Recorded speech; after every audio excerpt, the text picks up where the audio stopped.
আগ্নেয়াস্ত্র গুলি সমেত গ্রেপ্তার এক। পূর্ব বর্ধমান জেলার মাগনপুর মোড় এলাকা থেকে আগ্নেয়াস্ত্র গুলি সমেত এক ব্যক্তিকে গ্রেপ্তার করে বৃহস্পতিবার রাতে নাদনঘাট থানার পুলিশ। ধৃত ওই ব্যক্তির নাম হাবিব শেখ। তার বাড়ি পূর্বস্থলী 1 নম্বর ব্লকের সমুদ্রগড় পঞ্চায়েতের অন্তর্গত বাজারেপাড়া এলাকায়, এমনটাই জানা গেছে। নাদনঘাট থানার পুলিশ সূত্রে শুক্রবার জানা যায়, ধৃত ব্যক্তির কাছ থেকে একটি পাইপ গান, 1 রাউন্ড গুলি উদ্ধার হয়েছে।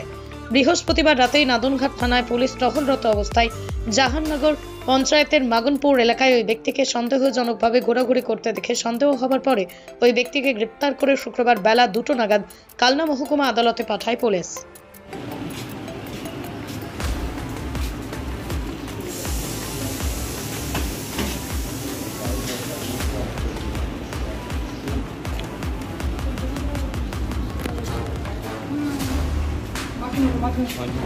Makin